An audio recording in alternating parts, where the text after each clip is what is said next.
नाज़रीन, corona virus की वबा 5G टेक्नोलॉजी से फैली है। इस साजिशी थ्योरी पर यकीन करने वालों ने ब्रिटिश टेलीकॉम के इंजीनियर्स पर हमले शुरू कर दिए हैं। तफसीलात के मुताबिक 5G टेक्नोलॉजी से आलमी वबा के फैलाव के तस्वुर ने बरतानवी टेलीकॉम इंजीनियर्स को मुश्किल में डाल दिया। अब तक 39 इंजीनियर्स पर हमले किए जा चुके हैं। ब्रिटिश टेलीकॉम के चीफ एग्जीक्यूटिव ऑफिसर ने मीडिया को बताया कि हमलों में इंजीनियर्स को जिनसी तशद्दुद और बदअखलाकी का निशाना बनाया गया। ख्याल रहे कि इससे कबल 5G साजिशी थ्योरी के तहत मोबाइल टावर्स पर भी हमले किए गए हैं। अब तक 33 टावर्स इन हमलों का निशाना बने हैं, जिनमें से ब्रिटिश टेलीकॉम के 11 टावर्स को नुकसान पहुंचाया जा चुका है। Chief executive BT Philip Johnson का मुतालबा था कि इस साजिशी थ्योरी को अब रोका जाए। हमारे इंजीनियर्स को नुकसान पहुंचाया जा रहा है और मुझे उनकी फिक्र है। ब्रिटिश टेलीकॉम के जिन टावर्स को नुकसान पहुंचाया गया वो 5G टावर्स थे ही नहीं। आलमी वबा के पीछे 5G की थ्योरी बेबुनियाद है। फिलिप जॉनसन का कहना था कि आलमी वबा का 5G से कोई लेना देना नहीं है। बहुत से खंभों पर लोगों की तरफ से खारदार तारें लगा दी गई हैं ताकि हमारे इंजीनियर्स उन पर ना जा सके, जबकि वो लैंडलाइन टेलीफोन सिस्टम के खंभे हैं। वाज़ेह है कि बरतानिया में 5G टावर्स पर हमलों के बाद आलमी इदारे सेहत ने भी इस साजिशी थ्योरी को रद्द किया है। WHO का कहना था कि कोरोना वायरस रेडियो शो के जरिए नहीं फैलता। याद रहे कि ब्रिटिश टेलीकॉम के चीफ एग्जीक्यूटिव फिलिप जॉनसन खुद भी कोरोना वायरस का शिकार हुए थे। नाज़रीन, मजीद ये कि एप्पल ने एक छोटा आईफोन रिलीज कर दिया। कंपनी ने स्मार्टफोन लाइन की इब्तदाई कीमत में कमी कर दी है, जिसकी वजह आलमी वबा से पड़ने वाले मुईशत पर असरात हैं। गैर मुल्की खबरसां इदारे की रिपोर्ट के मुताबिक आईफोन रिलीज करने वाली कंपनी ने नया फोन आईफोन SE रिलीज कर दिया है, जिसकी कीमत दीगर आईफोन्स के मुकाबले में इंतहाई कम रखी गई है। कंपनी की जानिब से कम लागत वाला मॉडल ज्यादा सार्फिन को एप्पल सर्विसेज की तरफ राग़िब कर सकता है। एप्पल इंडेक्स के 2.8% कभी से भी कम है। SE में 4.7 इंच डिस्प्ले और एक ही प्रोसेसर चिप है। ताहम इसमें पुराने मॉडल की तरह फिंगरप्रिंट सेंसर पर भरोसा करते हुए डिवाइस को गैर मुकफ्फल करने के लिए 5G सलाहियत और एप्पल के चेहरे की शिनाख्त का निजाम नहीं है। वाज़ेह रहे कि कंपनी की जानिब से ये ऐलान ऐसे वक्त में सामने आया है जब अमेरिका और पूरी दुनिया आलमी वबा से मुतासिर है। हालांकि अमरीकी सियासी रहनुमाओं ने घर में क़याम के अहकामात को खत्म करने और मईशत को दोबारा शुरू करने के बारे में बात करना शुरू कर दी है। शायकीन के सामने आईफोन SE की निकाब कुशाई की गई, लेकिन कैलिफोर्निया के सांता क्लास काउंटी के एप्पल के होम बेस में बड़े वाक़यात पर पाबंदी आयद है, जहां सरकारी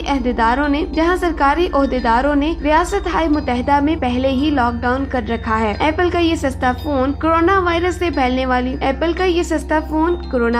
फैलने वाली मुआशी बदहाली और मुलाजमत में कमी की अक्कासी करता है और उसकी कीमत $399 यानी 66,553 पाकिस्तानी रुपीस रखी गई है। नाज़रीन, मजीद ये कि वीडियो कम्युनिकेशंस के सॉफ्टवेयर जूम से मुताल्लिक दिल दहला देने वाली खबर सामने आ गई। जूम के 5 लाख से जायद सार्फिन का डाटा बदनाम जमाना डार्क वेब पर फरोख्त होने का इंकशाफ हुआ है। जूम पर इस हमले का इंकशाफ एक साइबर सिक्योरिटी फर्म ने किया है। फर्म का कहना है कि एक हैकर फॉर्म पर जूम सार्फिन के अकाउंट्स को खरीदारी के लिए पेश किया गया है। इन अकाउंट्स की कीमत $1 या $2 रखी गई है, जबकि अकाउंट्स मुफ्त में भी दिए जा रहे हैं। फर्म का कहना है कि इन अकाउंट्स की तादाद 5,03,000 है। फर्म के मुताबिक फरोख्त किए जाने वाले डाटा में पर्सनल मीटिंग्स के URLs, ईमेल एड्रेसेस, पासवर्ड्स और वो होस्ट कीज हैं जिनके जरिए हैकर किसी भी मीटिंग में किसी भी वक्त शमूलियत इख्तियार कर सकते हैं। मज़कूरा इंकशाफ के बाद जूम के तर्जुमान की जानिब से कहा गया है कि मुख्तलिफ वेबसाइट्स पर इस तरह की कार्रवाइयाँ आम बात है। से वो सार्फिन मुतासिर नहीं होंगे जो सिंगल साइन इन के असूल पर चलते हैं। तर्जुमान ने मजीद कहा कि अलबत्ता उन सार्फिन को खतरा हो सकता है जो बहुत से प्लेटफॉर्म्स के अकाउंट्स के लिए एक ही ईमेल और पासवर्ड इस्तेमाल करते हैं। इस हवाले से इससे कबल अमेरिका की नेशनल सिक्योरिटी एजेंसी भी खबरदार कर चुकी है कि मुख्तलिफ प्लेटफॉर्म्स के अलहदा अकाउंट्स के लिए एक जैसी मालूमात इस्तेमाल न की जाए। सन 2018 में एजेंसी ने अपने ने एक बयान में कहा था कि अगर किसी एक प्लेटफॉर्म पर आपका अकाउंट हैक हो गया हो और आपने उस अकाउंट वाला ईमेल और पासवर्ड दूसरे अकाउंट्स के लिए भी मुख्तस कर रखा हो तो आपके तमाम अकाउंट्स और उनके जरिए तमाम मालूमात खतरे में हैं। Zoom का कहना है कि कंपनी ने इस तरह की कार्रवाइयों को रोकने के लिए मुतअद्दिद इंटेलिजेंस फर्म्स की खिदमात हासिल कर रखी हैं। इलावा से सार्फिन को एहतियातन अपने पासवर्ड तब्दील करने की हिदायत भी की गई है। दूसरी जानिब साइबर सिक्योरिटी फर्म का कहना है कि हैक किए जाने वाले अकाउंट्स में न सिर्फ इनफरादी अकाउंट्स शामिल हैं बल्कि बड़ी कंपनीज के अकाउंट्स भी शामिल हैं, जिनमें अमेरिका का मालियाती इदारा सिटी बैंक भी शामिल है। ख्याल रहे कि आलमी वबा के बाइस निस्फ से जायद कारोबार घरों से किया जा रहा है। ऐसे में Zoom पेशेवराना राब्तों का मौसर तरीन जरिया साबित हो रहा है। ताहम इसके जरिए डाटा चोरी, हैकिंग और दीगर खदशात भी सामने आ रहे हैं। Zoom के वसीह इस्तेमाल को देखते हुए हैकर्स ने अब उसे अपने हमलों का निशाना बनाना शुरू कर दिया है। इस तरह की मुदाखलत को Zoom बॉम्बिंग का नाम दिया जा रहा है। Zoom की सिक्योरिटी को पुरखतर समझते हुए कई इदारों ने इसके इस्तेमाल पर पाबंदी भी आयद की है। इसके अलावा कंपनी अपने सॉफ्टवेयर को महफूज बनाने पर काम कर रही है।